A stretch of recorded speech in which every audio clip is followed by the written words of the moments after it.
So today is a very special day. It's Yud B'Tevet. Yud B'Tevet is the 10th day of the month of Tevet. It's a day that was decided by our sages that will become a fast day. And unfortunately, some days of the year are very ignored and they're not really taught about it. I mean, if you ask now an average Jew, what's Asara B'Tevet, they don't know. And I'm not Chas v'Shalom saying it in a way to Chas v'Shalom hurt anyone, but it's just the day like seems to be completely ignored. And even though a lot of people fast on the day, they don't know why the actual fasting, why we're fasting, and what really happened on that day, and why is it such a special day. So, B'ezrat Hashem, today we'll talk a little bit about what's the concept of today, why is that such an auspicious day, and what can be achieved on this day. And the story says that in the first Beit HaMikdash, in the first temple, a certain individual called Nebuchadnezzar was the king of Babel. He came and he sieged Yerushalayim. I don't know if that's the right word, but he put a siege around Yerushalayim.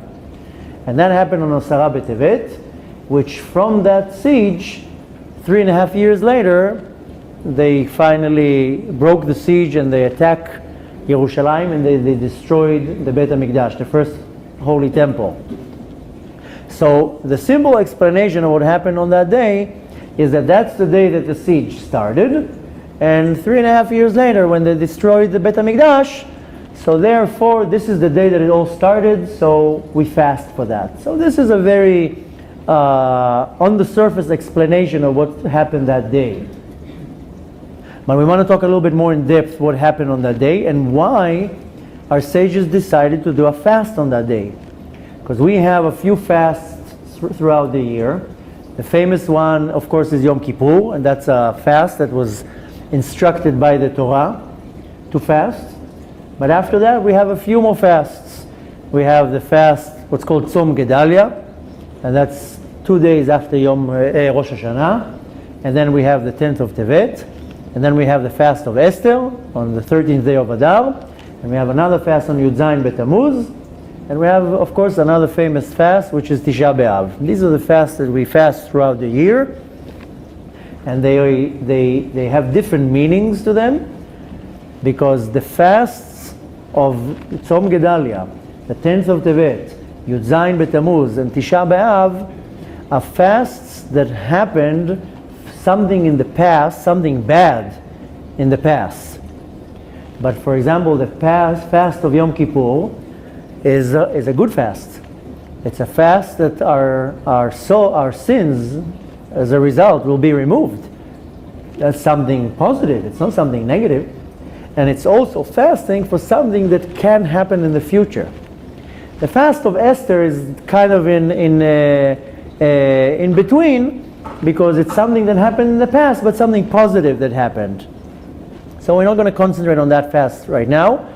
Since Purim is approaching, we will start learning a lot about Purim, like we did the last 3 weeks before Hanukkah, that we had a lot of classes about Hanukkah, and in a month, B'ezrat Hashem, we'll start learning a lot about Purim. So at the time, we'll learn about the fast of Esther. But all the other fasts are something bad happened in the past, and we're commemorating that bad situation that happened in the past, and of course we don't want it to repeat. But if we compare the other fasts to the main one, which is Yom Kippur, Yom Kippur is a positive fast, and we want to fast because it cleans us, it cleanses our soul, we get forgiven, and then we fast for something that will happen in the future. Now, there are 2 types of fasts in Halakha. One group of fasts in Halakha that they're not more powerful than Shabbat. Meaning that if Yom Tisha B'Av or Yud Zayin B'Tammuz or any other of the fasts besides Yom Kippur, if they fall on Shabbat, then the fast gets pushed. And that's including the fast of Esther. If Yom Kippur falls on Shabbat, we fast on Shabbat. We're not allowed to fast on Shabbat. But if Yom Kippur happens to fall on Shabbat, then we fast. And all the rest of the fasts besides Yom Kippur and Asara B'Tevet today, if they fall on Shabbat, then the terminology is that the fast lo doche Shabbat. It means it's not more powerful than Shabbat, and the fast has to be delayed. If you remember a few months ago on the fast of Tisha B'Av, then the fast Tisha B'Av fell on Shabbat, so we fasted on Asara on the 10th of Av, and it was Sunday. That's what happened a few months ago. Which means that Shabbat is more powerful and the fast has to be delayed. The only time when we don't delay the fast is Yom Kippur. Also Asara B'Tevet, the fast of today. It does not push Shabbat away. Really? Yeah. Oh, if it was on Shabbat, you would fast? The miracle is that Asara B'Tevet never falls on Shabbat. Oh, It never happened. okay, yeah. But if should be that Asara B'Tevet should fall on Shabbat, then we would fast on Shabbat. And Why never happened? so we're going to talk about it. But there's another fast that also is fasted on Shabbat. And this is called Ta'anit Chalom. If somebody, chas v'shalom, had a very bad dream, then he can fast, and the power of the fast can actually annul the negativity of the dream. Because if chas v'shalom, I had a dream that has a very negative message, somebody died, something very bad happened, then I'm allowed to fast, and with the power of the fast, it will break this bad dream, so to say. This is called Ta'anit Chalom, fasting after a dream. According to Halacha, that if I had a very bad dream Friday morning, I mean I slept between Thursday and Friday, and I woke up Friday morning and I had a very bad dream, I'm allowed to fast on Shabbat. Now Shabbat, you're not allowed to fast. Shabbat is an auspicious time. Shabbat is a time that we celebrate, we eat, we gather all the family together. It's not time for fasting. But in this particular case, I'm allowed to fast on Shabbat for Ta'anit Chalom. Now comes a big question. On Yom Kippur I understand, because I'm fasting for something that will happen in the future that can cancel something bad, so to say. Same thing with Ta'anit Chalom. Ta'anit Chalom, I'm allowed to fast on Shabbat because it's, so to say, canceling something bad that can happen, that potential to happen. All the other fasts, Tisha B'Av, Yuzayin B'Tammuz, Tzom Gedalia, Ta'anit Esther, all these fasts is something that happened in the past, cannot be changed. It happened already. Then you're not allowed to fast on Shabbat. But on Asara B'Tevet, today, if it would fall on Shabbat, we would have to fast on Shabbat. But seemingly, it's something that happened in the past. How come? Now, there's another time there was a very similar situation about a certain individual. His name was Nachu. He was the king of Egypt, and he also sieged Yerushalayim. He didn't make a fast out of that. And there was many other situations that were just as bad, and they didn't make a fast out of that. So just from that, we learn that on Asara B'Tevet, on the 10th of Tevet, is a very special day. Yes, the siege started, that resulted later on in a destruction of the first Beit HaMikdash. This is a serious thing.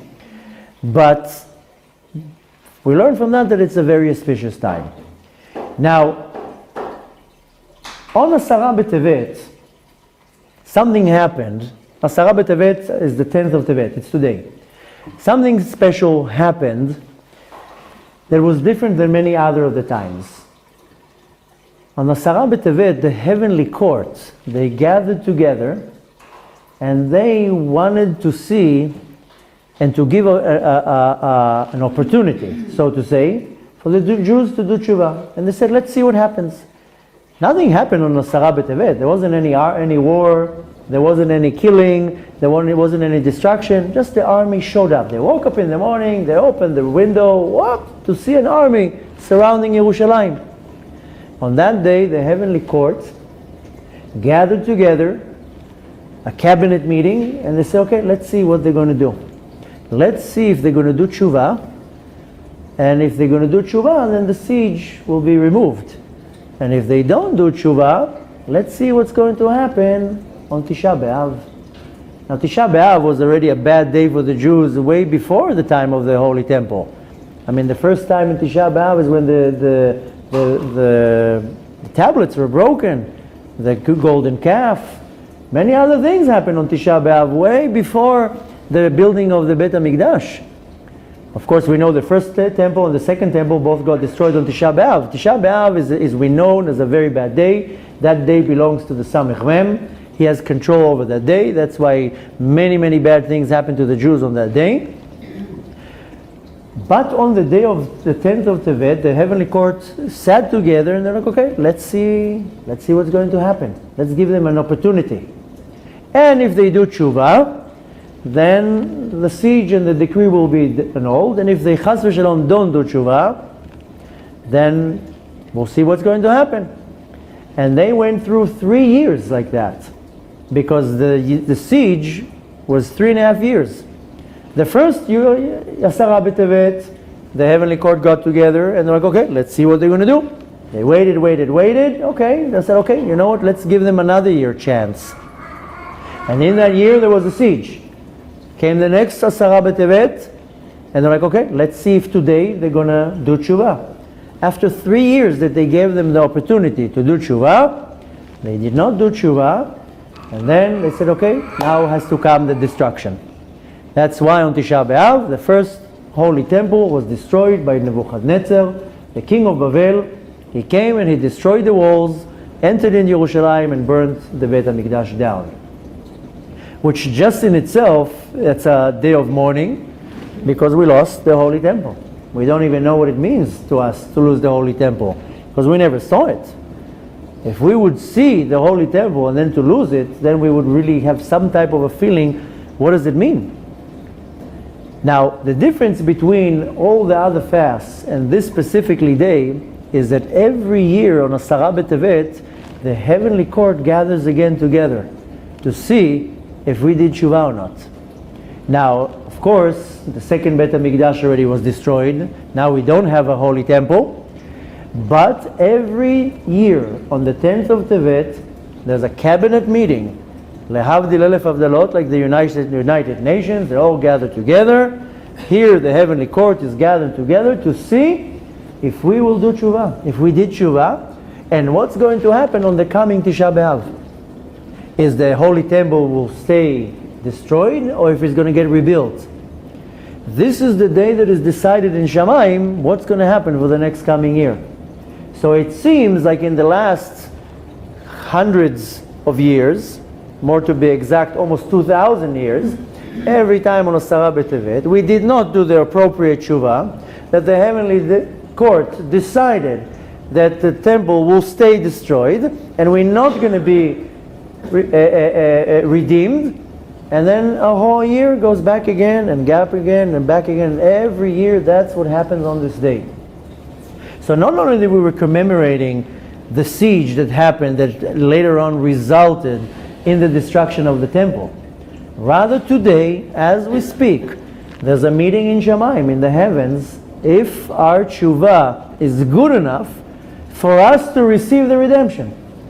Which means that today, we have the opportunity to change something in the heavens, that this coming year, in Tisha B'Av, it says that the days will become days of Simcha. Yafchu yamei elu leyamei Simcha.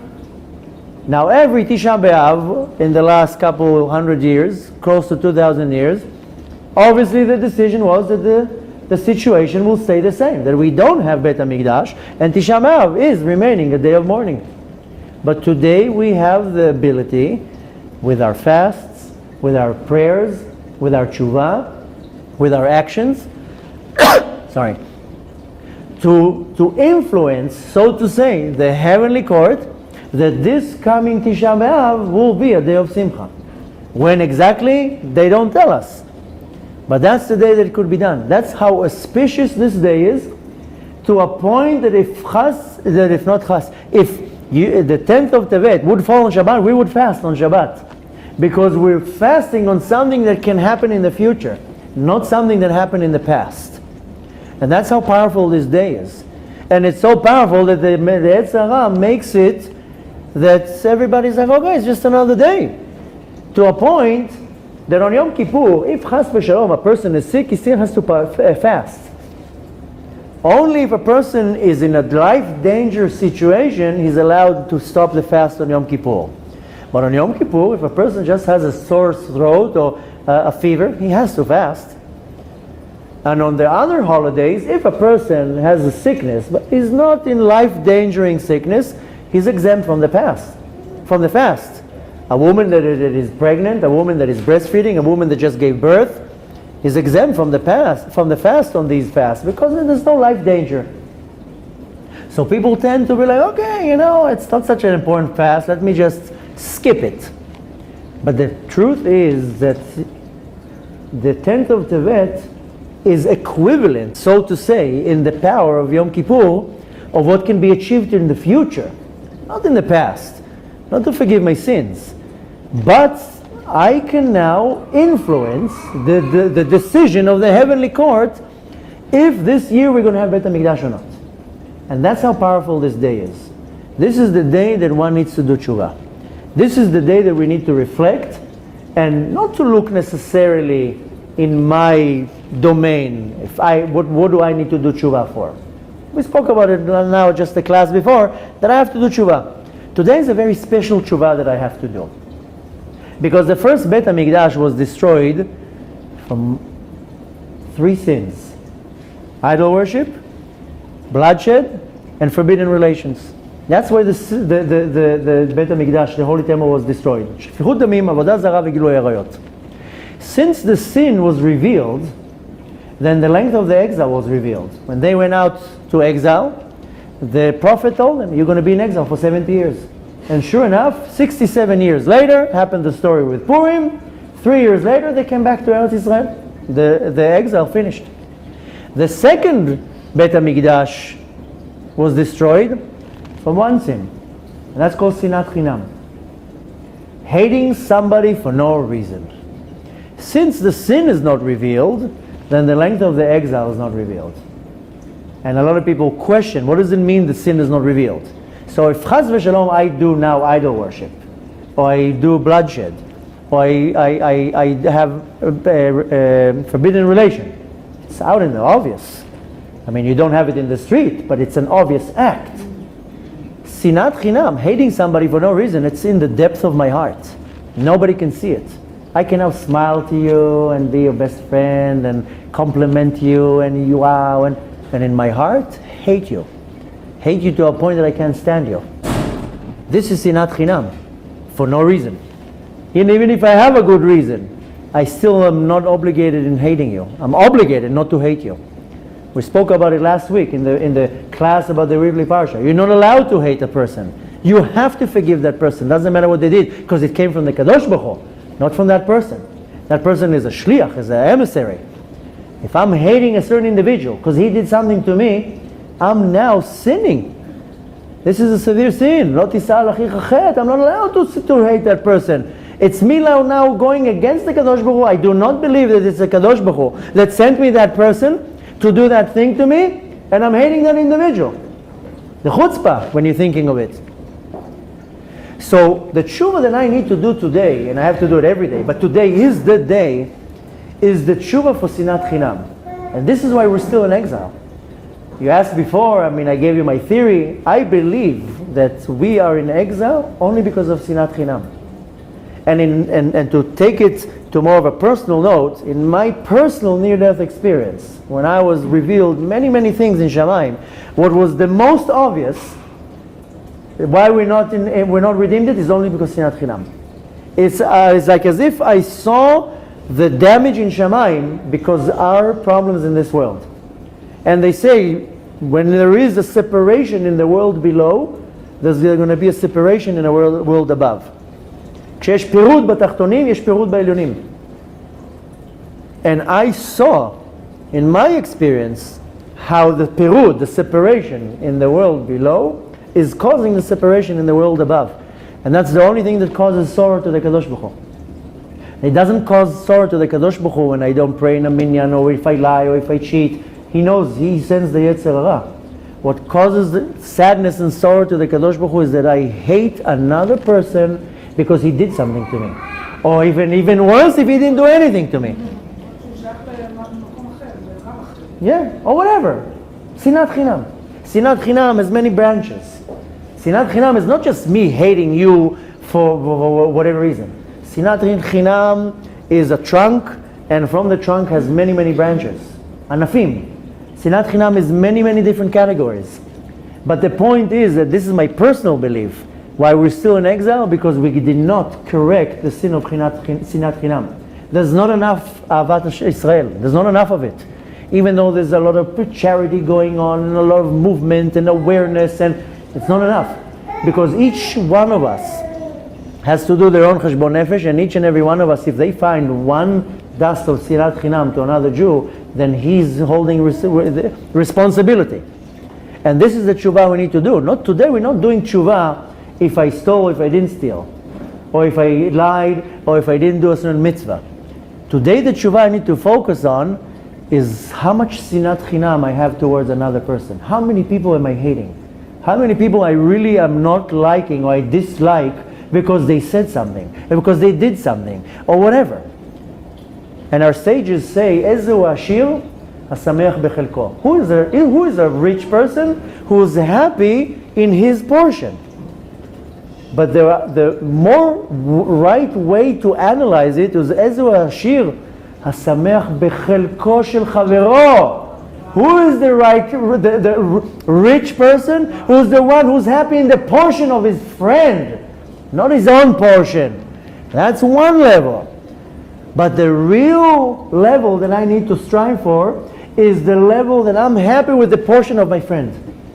Not to be jealous of my friend because he has a nicer home than me. And not to be jealous of my friend because his wife is more pretty. Or to be jealous of another individual because he's more successful. Or he's more wiser than me. And I'm learning in yeshiva for 10 years and I don't know nothing. And this guy came and after 1 month he knows the Torah inside out. And there are so many ways, so many examples. I'm giving a few out of many. The reality is that most people, they hate another individual. Not right now because he did something to them. Because he's better. He's more successful. He's more attractive. He's more whatever. This jealousy. This jealousy that people cannot handle. And it says, Rekev kinah, it's like the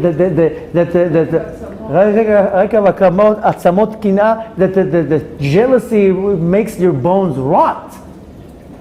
And this is the sinat chinam. There's one category of sinat chinam that a person did something to me and I hate him. Even if I have a good reason to hate him, that person really hurt me. Then we talked about it last week, and if you weren't here, watch the video of last week's Parsha where I'm talking about that Hashem sent that person. We have no right to be upset at that person. And if I'm holding grudge to a certain individual because he did something to me, then I'm fooling myself and I'm going completely against Hashem, not believing that Hashem sent that person. The fact that that person was chosen to be the shaliach, that's a whole different thing. I have to forgive that person 100% because that person was just used as a shliach, as a stick to hit me. When I'm going to get upset at the stick, I have to get upset at the one who hits with the stick. But that's one type of sinat chinam. The real sinat chinam that we unfortunately all suffer from is that I hate somebody because he's better than me.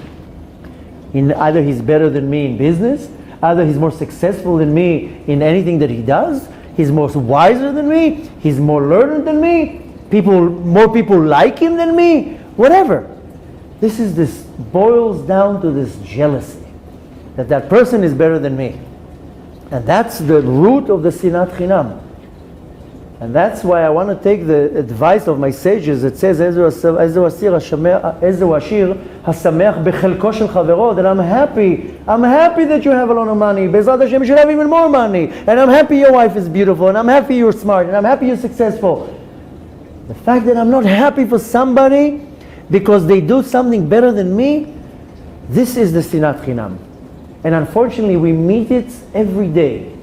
And I have to come to my own realization if I'm possessing this sinat chinam. And I'm going to go a little bit to a more personal level. And Baruch Hashem, we have here a beautiful center. that with blood and tears and sweat took to bring this place. People think that we just came and found a piece of real estate.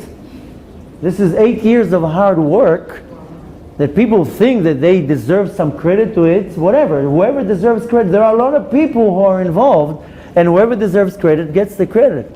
But people see a very external thing. They see somebody coming and opening a place, and with that, and I already told my wife,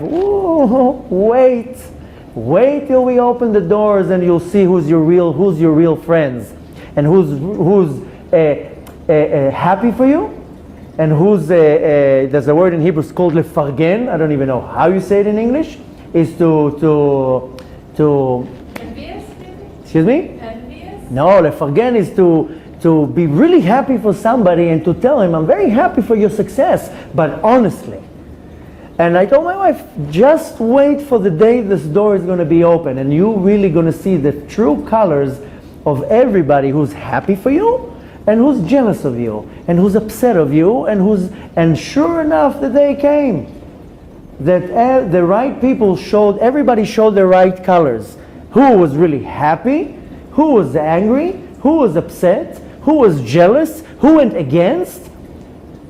And you see here a group of individuals that are coming to do something good, something to help the community, with hard work. This is not something that just came from Shamayim. This is years of hard work, years of planning, and unfortunately you see people that they have inside, in the depth of their neshama, this jealousy, that why did they come and do something that I would wanted to do? How come somebody else is more successful than me? Why is this working out like this and like that? And I don't want to get into too much of it because I don't like emphasizing negative things.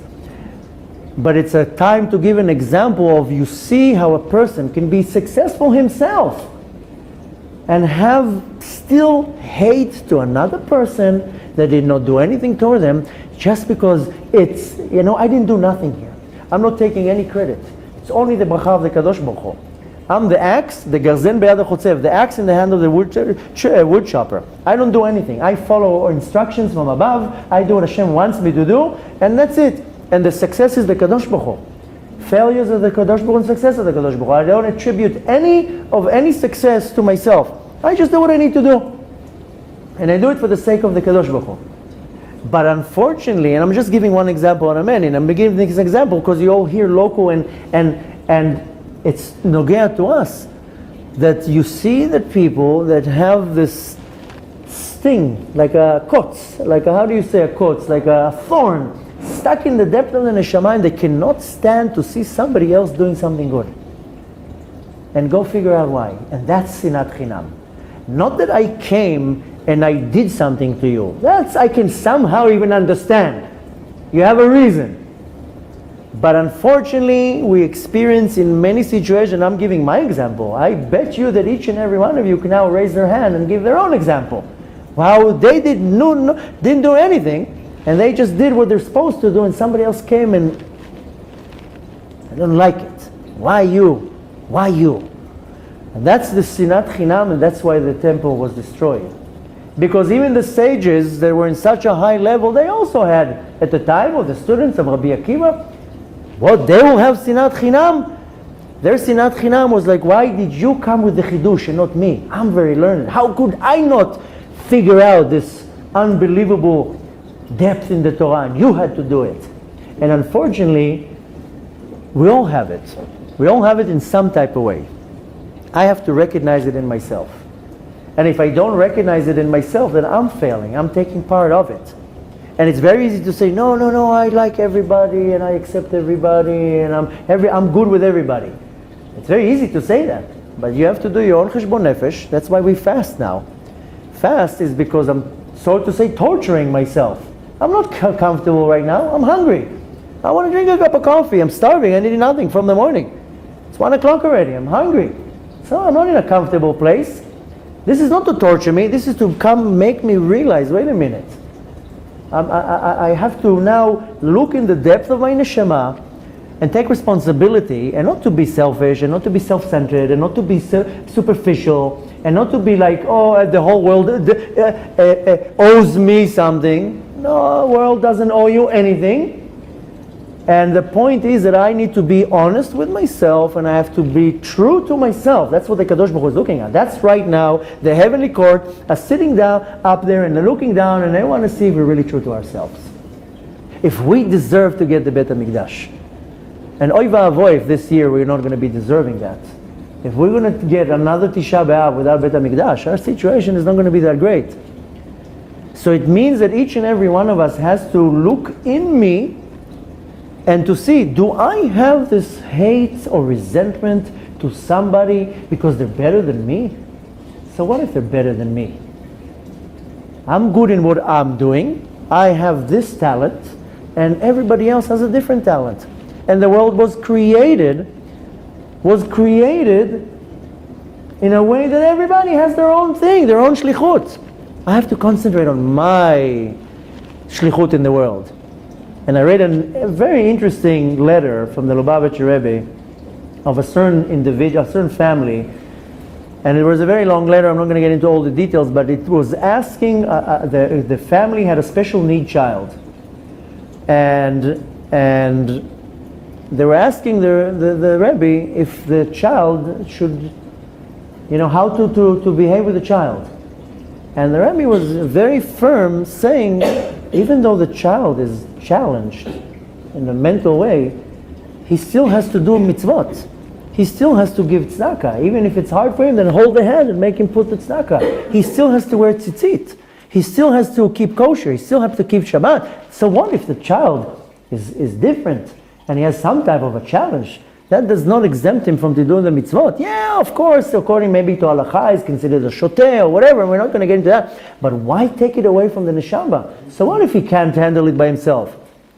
And what I found interesting about this certain letter is that the Rebbe was referring, whether it was the mother or the father, and saying, that's your shlichut in the world. You have to take care of that neshama. Hashem gave you this neshama, that's your shlichut. Don't go looking around for new adventures. Hashem gave you this neshama to take care of. You take care of this neshama now. You make sure that this neshama gets kosher food and keeps Shabbat and hears Torah and wears tzitzit and does everything. And what I took from that is that we all have a shlichut in this world. Every one of us came down to the world to do some type of a shlichut. Shlichut is an emissary, is a mission. Now when I'm looking at the shlichut, at the mission of my friend, and I'm jealous because he has a better mission, so to say, or he seems like he's doing it better, I'm not focusing on my mission. If I'm looking now at my other neighbor's actions, I'm not focusing on myself. Because I'm busy now looking at that person and that person and that person. And so I'm beating the point. I'm missing the point. I came to the world with my mission. I have a talent. We all have talents. There's no such a thing that an individual was brought down to the world and doesn't have a talent. One is a musician, one is an artist, one is a brilliant mind, one has unbelievable patience. Everyone has talents. And that talent was given to me to utilize it to Avodat Hashem. And if I don't do that, I'm wasting my time. And if I'm now looking outside to my neighbor's courtyard to see what he's doing, then I'm not doing my part. And this is the sinat chinam. Then I'm looking at somebody else. This is kin'ah. Kin'ah is jealousy. Why jealous? You're not happy with what Hashem gave you? That's how our sages say, Ezu Ashir, who's real rich person? Hasamech b'chelko, I'm happy with what I have. So what if my child is a little bit wild? So what if I have problems with parnasah? I have to be happy with what Hashem gave me. And if I'm looking outside, oh, it's not fair. This is what I hear the most. It's not fair. This world is not based on fair. This is what my kids tell me. It's not fair. We're not looking for being fair here. Don't look for fair. There's something fair in this world. I have to look inside me. And our sages explain that when we left out of Mitzrayim, the first thing that Hashem told us, "V'asitim lemikdash v'shachanti betocham." Hashem says, you build me a sanctuary and I will dwell in you. Amazingly, there's two words that is mentioning here. Mishkan and Mikdash. It's two different things. Mishkan is a temporary tabernacle. That's what they had in the desert. Mikdash is a permanent. That's the difference between Mikdash and Mishkan. But our sages teach us that I have to build a mikdash for the Kadosh Baruch Hu. And only when I build a mikdash, a sanctuary, a holy place, that's when Hashem is going to dwell in me. So if I'm busy looking outside, how am I building my own mikdash? How am I going to build my own holy tabernacle in me that Hashem will dwell in me if I'm busy looking at everybody else and running criticism? So today is the day that we have the opportunity to change the decree in the heavenly court, that they will decide that this year we're going to celebrate Tisha B'Av with Beit HaMikdash. Tisha B'Av is a very auspicious day. That's the day Moshiach was born. So Tisha B'Av right now is in the control of the Samech Mem, of the devil, the Satan. He's holding possession of the day. That's why all these bad things can happen on that day. But we want to take it out. We want to get that day back. That's why it says, in the future, this day will turn to a celebration. In the future, Tisha B'Av is going to be a very auspicious day. We're going to have a big party. And today is the day that I can change the heavenly court's mind. This is a very special and auspicious day. And I do it by doing tshuva, but not tshuva right now for if I stole something or if I lied or if I owe somebody money. That I have to do regardless. I have to do tshuva. Am I holding any sinat chinam in me? Am I hating another Jew or another individual for no reason? So first of all, if I do have a reason, okay. So, Adam tzich la'avir al midotav. A person has to forgive because that person did not do anything. Somebody comes down and hurts me, I should be only upset at myself that I aroused this dog to come and bite me, and that particular person was chosen by a God to be sent to me to sting me. I have no right to be upset at that person right now. I have to completely forgive that person, and my issue right now is between me and the Kadosh Baruch Hu. If the Kadosh Baruch Hu has an issue with me, so he's sending somebody to poke me. But in a more deeper level, I have to do my right cheshbon nefesh if I'm really 100% happy for everybody around me. My friend now gets married, I should be happy for him. My friend now was able to save money to buy a house. I should be genuinely happy for my friend that he was able to buy a home. Unfortunately, in most cases, I'm not happy for my friend that they did something better than me. They were more successful than me. I'm learning every day a page of Gemara. I didn't finish the Shas yet. I have a friend who finishes a tractate every 3 months. What, am I going to be envy at him now? No, so he has a good mind. He's remembering it good. He's able to go through it. 12 years I'm learning Gemara. I didn't finish the whole Gemara. What is that for me now a reason to be upset at somebody that does it? Sits across to me in the yeshiva. So he's more smarter than me. I should be genuinely happy that he's able to achieve his shlichut. And my neighbor now builds a bigger home than me. What is this? That's all nonsense. Because somebody has a nicer car or he has a better job. It's really all nonsense. This is the sinat chinam. That I cannot stand the success of my neighbor or my fellow person.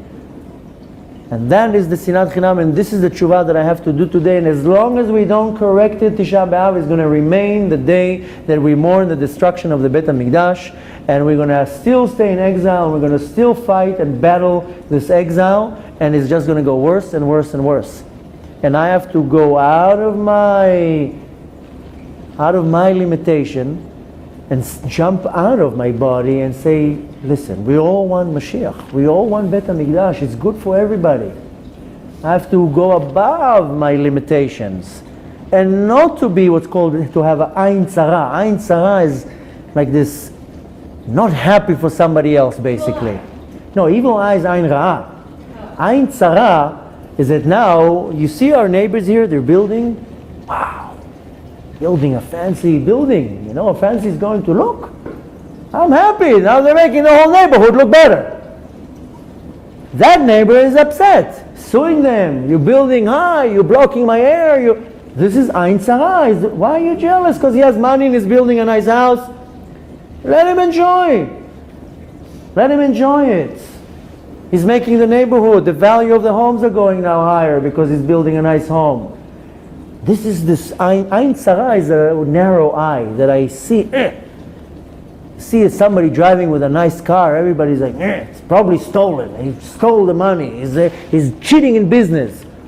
Why are you so upset? Why are you so jealous? And I'm giving one example out of thousands.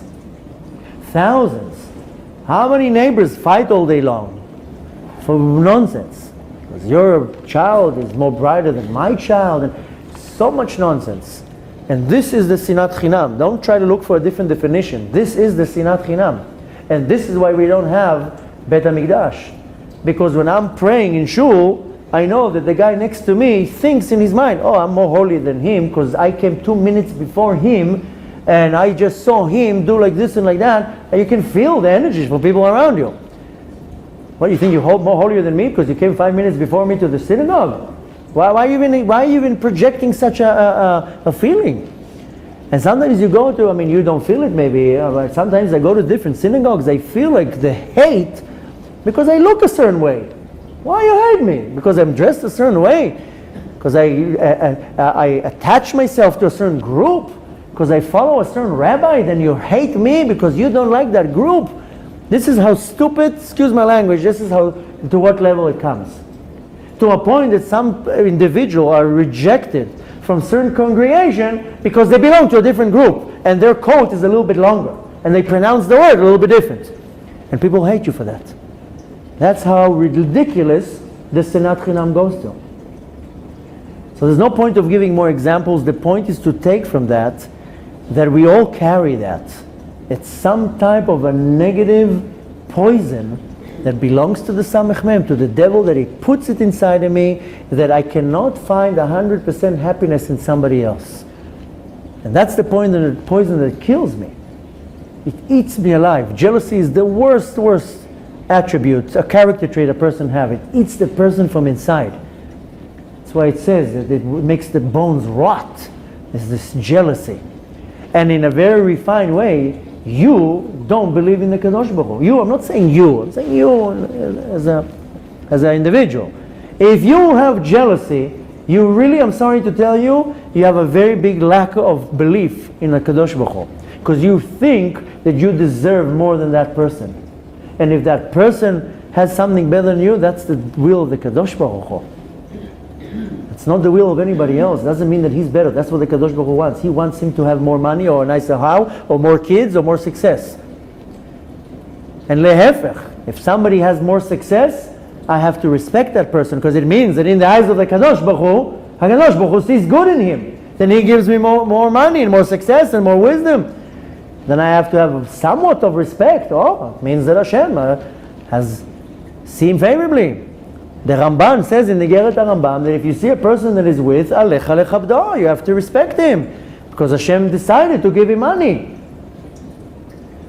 The point to take from that is to be happy with what I have, to take the advice of our sages, Ezehu Ashir HaSameach Bechelko, who is the rich person, the one who's happy with what he has, but not Chelko means his part, but Chelko can also be read your friend's part, your Chelek shel HaChaver Shecha, the part that doesn't belong to you.